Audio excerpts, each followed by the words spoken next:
My name is Ethan, and this is the story of my life. A life that began in the shadow of poverty, pain, and struggling broken bar but taught me lessons that no classroom ever could. I was born in a small, forgotten village, the kind of place where people fight every single day just to survive. My father was a daily wage laborer. He would leave before sunrise and come back after sunset, his hands cracked, his back bent, and his pockets almost empty. My mother stitched clothes for others, yet her earnings were barely enough to buy a few loaves of bread. Our house was made of mud walls, the roof leaked whenever it rained, and winters were cruel. Sometimes, I would wake up in the middle of the night shivering because we had no blankets, only old worn cloth to cover ourselves. Food was always a problem. Some days, there was only one meal, and often my parents gave it to me while they slept on empty stomachs. As a child, I didn't fully understand the sacrifices they were making, but as I grew older,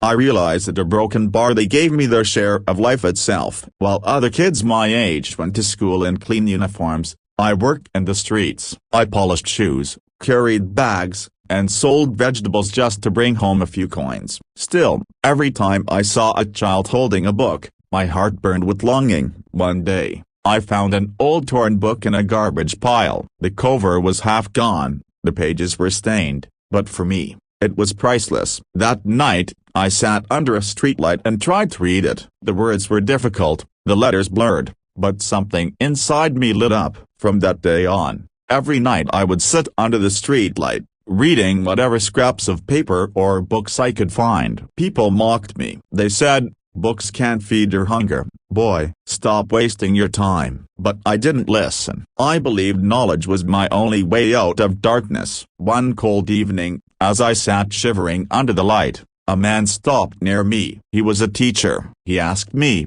"Why are you studying here in the cold?" With tears in my eyes, I told him my story. The next day, he took me to his school. He paid for my admission, bought me books, and promised to guide me. That day, I felt a new door had opened in my life. But the struggle was not over. In school, I wore torn clothes while others wore neat uniforms. I carried old books when others had new ones. Sometimes, I didn't have lunch, and I would drink water to silence my hunger. Many laughed at me, but I kept going. Teenage years were even harder. My father fell sick and couldn't work much. I had to earn more money. So, after school, I worked at a small tea shop washing cups and cleaning tables. At night, I studied. There were days when I wanted to give up. I asked myself, why am I doing this? Why not just accept my fate like everyone else here? But then I remembered my mother's tired eyes and my father's broken hands. I wanted to give them a better life. I faced hunger, mockery,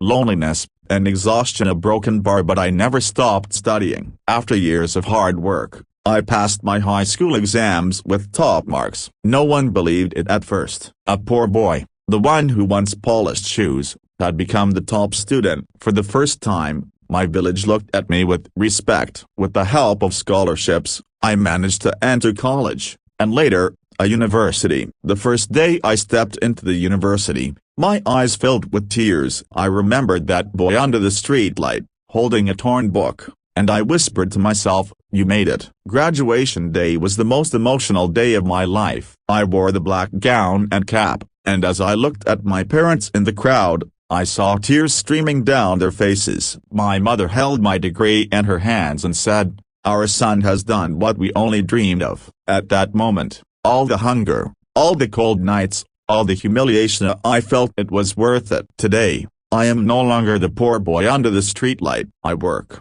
I help others, and I share my story because I believe someone, somewhere, needs to hear it. I want every child who feels hopeless to know, poverty can never defeat determination. You can be barefoot, hungry, and alone, but if you carry courage in your heart and a dream in your mind, nothing can stop you. My name is Ethan. I was once a poor boy, a broken bar, but I became the author of my own destiny. And this a broken bar is my story.